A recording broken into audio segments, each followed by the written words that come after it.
Mount St. Helens is rumbling again. Is my book, The Rainier Paradigm, coming true? I told you so. Coming up next on Deceptions of the Ages News.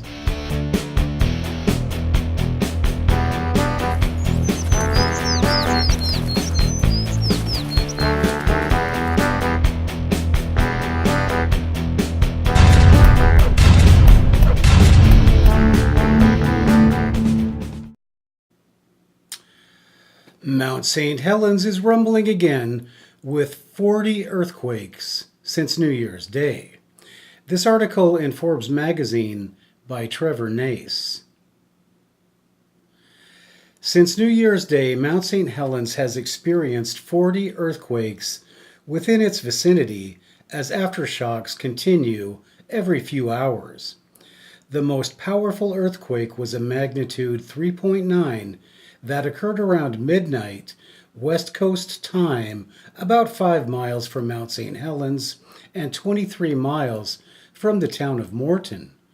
The 3.9 magnitude earthquake was felt in Portland, but there were no reported injuries or damage. Since that earthquake, there have been 16 more earthquakes, averaging about every half hour with magnitudes from 0.6 to 2.6. The USGS reports that the M3.9 earthquake to the northeast of Mount St. Helens is aligned with regional stress as opposed to the localized Mount St. Helens stress axis. Thus, they do believe this earthquake is related to the nearby volcano. It is common to experience swarms of earthquakes at Mount St. Helens. The recent earthquakes appear to be both from regional stress, i.e. not related to the volcano, and from the volcano itself.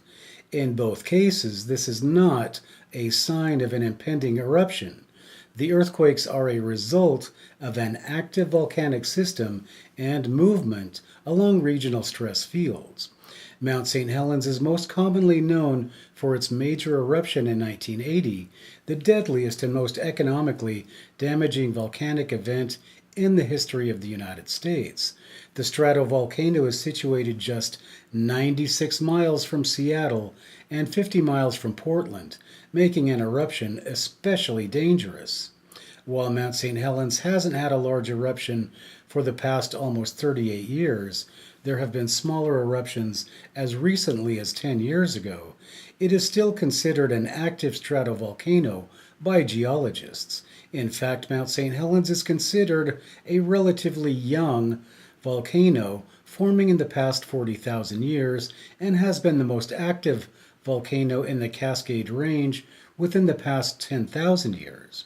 This mountain range, along with Mount St. Helens, will continue to experience active volcanism and deadly eruptions as long as the Juan de Fuca plate is subducting underneath the North American plate.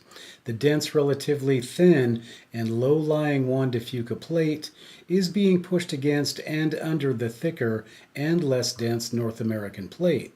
This is due to the continuous spreading and opening of the Pacific Ocean, which has resulted in the Pacific Ring of Fire.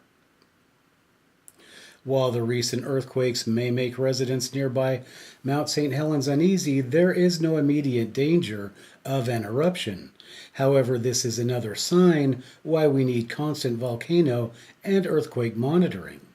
With modern monitoring systems and subsurface modeling, geologists and geophysicists are able to build a three-dimensional picture of volcanoes such as Mount St. Helens. The constant input of data from seismic activity to precise topographical changes allows better prediction of a future event. While we can't be certain, chances are the next time Mount St. Helens erupts, we will be significantly better prepared.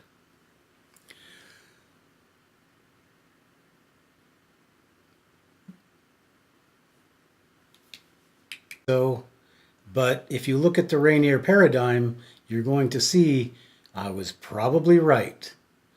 This is Matthew Hines for Deceptions of the Ages News.